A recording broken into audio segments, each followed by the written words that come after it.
Namaste. I have a question for Vinayji. I really would like to understand a little bit more about the energetic aspect of the practice, especially regarding how prana and apana works together in the Prana Vashya Yoga.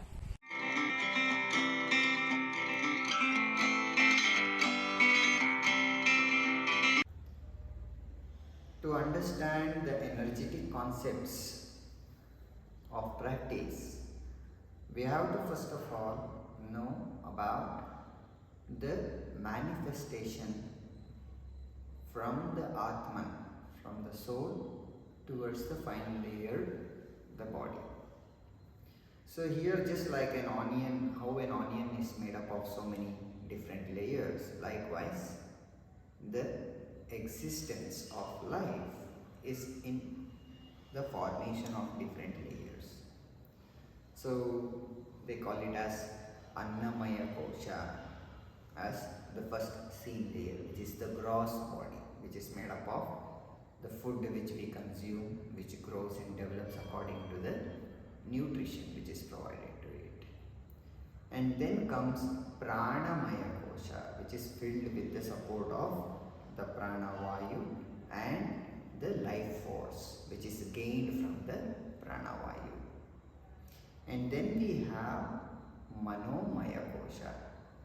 So after the Annamaya and Pranamaya Koshas, we find this layer called Manomaya Kosha, usually observed to be as mind. But it is beyond this concept of mind, which has intellect in it, which has memories in it, which has experiences in it, which can also be further subdivided into a consciousness and the subconsciousness to make it more clear. But when we look into the detailed aspects of this Manomaya Kosha, it is kind of a little different when compared to understanding it only to be a mind and a subconscious box and a conscious box. And then we have Vijnanamaya Kosha, the intuitions.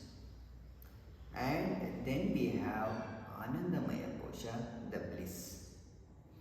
So, if we start from the first layer, Annamaya Kosha, the first layer, if it is removed, then the Pranamaya Kosha is seen. Then if it is removed, the Manomaya Kosha is seen. Then if it is removed, the Vijnanamaya Kosha is seen. And further, when it is removed, the Anandamaya Kosha is seen. So here, the individual's intelligence, the individual's consciousness will usually keep switching from one kosha to another, but on a surface level. So when a yogi intends to go in detail through each koshas, it is when he follows the path of Raja Yoga. To work with initially the Annamaya and Pranamaya koshas, he has selected the approach of Asana and Pranayama. So if you look into this concept, how the prana is supporting the physical existence, you will be able to more clearly understand the influence of asanas in general and influence of Pranavashya sequence in particular over the energy levels of the system. So let us go in detail about this entity called Pranamaya Kosha. It is made up of 5 elements: Prana, Apana, Udana, Samana, Vyana. There are 5 sub-elements which are called as Naga, Kurma, Krikara, Devadatta and Dhanandaya. So all together they form this sheath called Pranamaya Kosha. So you know what is prana. Prana is something which is received by the body for its sustenance, existence, development. So usually the prana region is observed to be from in between the throat and the top of the diaphragm. And then when we look into apana, it is also the area which is occupied by the pranic force or the which is drawn by the prana to be able to excrete and reproduce, which is below the navel point until you find the base of the pelvic line. So here this is pranic region where one inhales as well as consumes. This is apanic region where one excretes, reproduces, and also apana is also considered to be the exhalation process.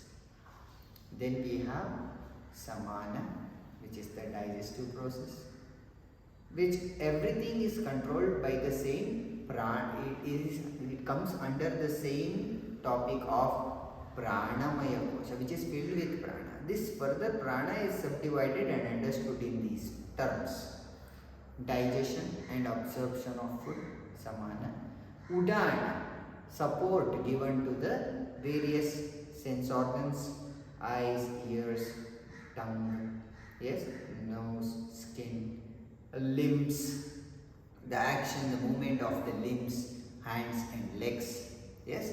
And then comes Vyana, which is present all over the body and which works as the triggering agent for all the remaining pranas elements to work in their right way.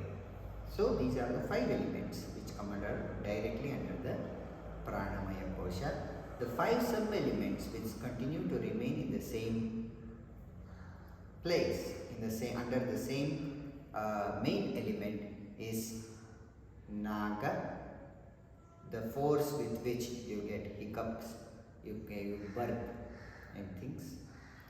Kurma, where you can blink, you can open your eyes. Yes. Krikara, where you are introduced to where you are introduced to hunger, thirst. Devadatta, where you are introduced to sleep, where you are getting the force to yawning. Dhananjaya, which helps a human body after the life force is gone out, after the death, to decompose, decay and decompose, which helps in the decomposition of the body. So these all together form the sheath called Pranamaya Kosha. So when a practitioner is working upon asana and pranayama simultaneously, he has slowly been developing control, establishing his own control over these 2 sheaths, layers of life, which upon control further on, he can start to work into the entities called Manomaya Kosha, Vijnanamaya Kosha, to understand the various layers and activities of the mind, to further try to inquire and try to get more clarity about them. It can be approached in Raja Yoga through Dhyana, Dharana, Dhyana, and Anandamaya Kosha, which is usually observed to be experienced during the state of Samadhi, which goes beyond words and explanation. So let us keep the Vijnanamaya, Anandamaya apart, Manomaya apart. So since the question is directly related to the Pranamaya Kosha, you should understand that all these activities, including the movement of the eyelids, including the movement of the jaw, including the movement of your hands, all these are being supported by the pranic force, the life force. And this is programmed when we are practicing yogasanas or pranayama. When we are practicing pranayama, you are trying to directly introduce more and more pranic support by extending the prana, by working with the pranavayu or oxygen or the breath, by increasing the duration of the breath, trying to reach it to a particular place or area of the body, keeping your complete focus so that you are expanding, enhancing the state of your prana so that all the other entities get influenced. So that is very clear in pranayama, that you are working more, keeping the body still and with the energetic concepts which go more subtle inside the system and inside the neurological system. And now, how can asana influence this? How can asana influence the prana and apana areas. See, basically we should understand that this prana is a concept which has a tendency to flow and make the body express its natural feelings or its natural routine, its natural responses towards anything around. Like blinking of the eyes is a response which is triggered from deep within our subtle element of the Pranamaya Kosha. Say now, if I start to work upon this concept of understanding circulation, so when I am trying to use my limbs in order to influence my spine, when I am trying to use my shoulders in order to influence my hips, so there are certain approaches which are provided in yogasanas which are not just working upon the physical muscular level but also on the physiological level. So that is when it is called yogasana. So what happens in a yogasana in particular? Let me give you an example of Paschimottanasana. So when we sit with straight legs and perform Paschimottanasana, so let us say I have sit here and I have worked on Paschimottanasana position. So here there is a deep contraction which is offered at the abdominal line. So let us say now the samana region, the activity of the samana is reduced because of lack of space in it and has increased the circulation on the posterior line. The lengthening of the muscles of the posterior line has resulted in contraction of the abdominal region and lack of space provided for circulation in that area. But will that be a permanent situation? No. It is a transient situation which is introduced by the practitioner to stay with contracted state for reducing circulation in the organs, in the entities, in the muscle groups for a transient period of time. But when the practitioner works on inhaling well and coming out of the posture with fullest expansion, then what happens?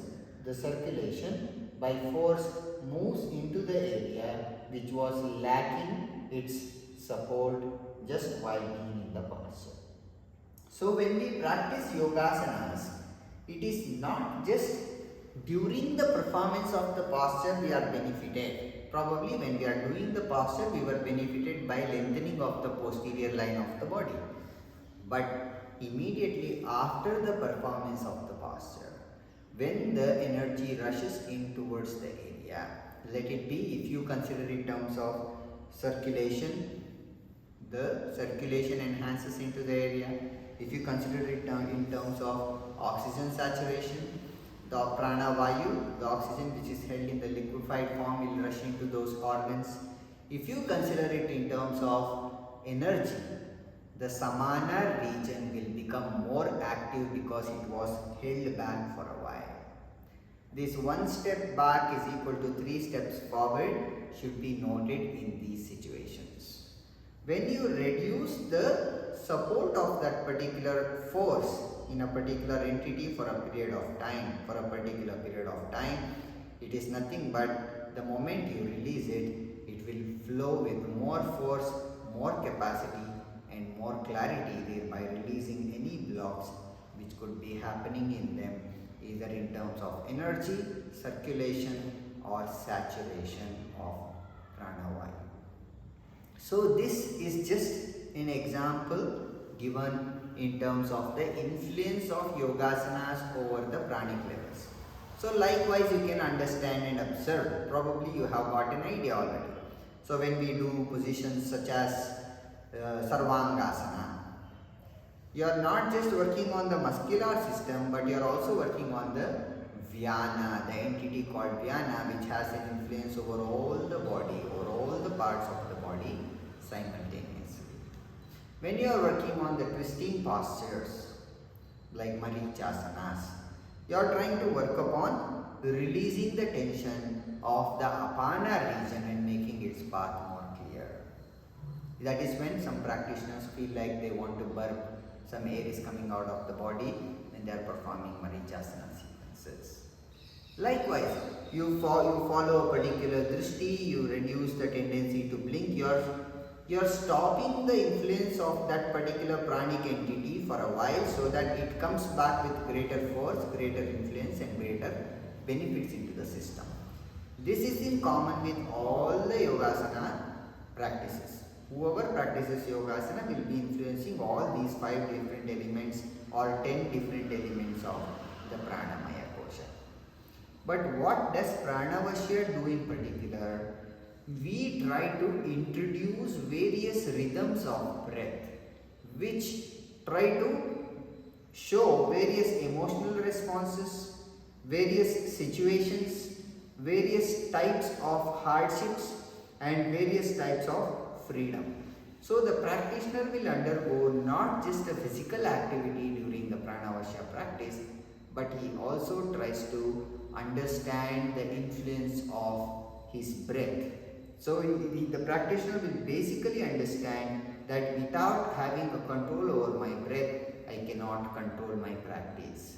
So this is the tendency which we try to bring in initially into the practitioner's mind, thereby demanding the pranic region to get more strong, because our main influence is over the breath. We have aligned the postures in such a way that there is a demand put forth to the practitioner's consciousness that they have to control the breath. So this initial understanding of wanting to gain the control over the breath and over a period of time developing control over the breath and maintaining harmony with the breath, body and mind, there is more possibility that we are introducing this action of contraction, reduction of force for a while, transient reduction and immediate offering the force to get into the system to remove all the obstacles, all that which was blocking it and all the resistance by most of the organs of the system to ensure completion of the process. So we would naturally say asanas definitely help a practitioner to influence the prana and apana energy levels.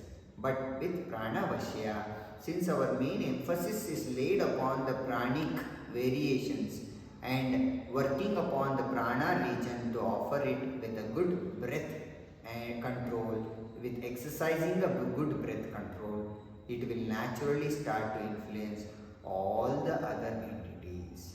The force with which the prana works will decide the force with which all the remaining entities will work. Naturally, if there is less force in your prana, the person will feel like yawning. It will naturally trigger a particular entity of the pranic sub-element to ensure that it is saturating itself. Likewise, if prana is stabilized, all the other entities which are following it, which are remaining in the same group, same family, will start to get themselves better. So that is why in Pranavashya, we try to control the element of prana. We try to introduce the prana vayu in a particular way in which we want it to be introduced, so as to stabilize all the other elements which belong to the pranamaya kosha family. And that is the benefit of Pranavashya. Introduce stress, prepare the person to be stress resistant and more confident in life, because they would have witnessed the support of all the different elements of pranamaya kosha for their existence, and this will further on take them into pranayama practice, which can be performed and learned and associated with much more ease.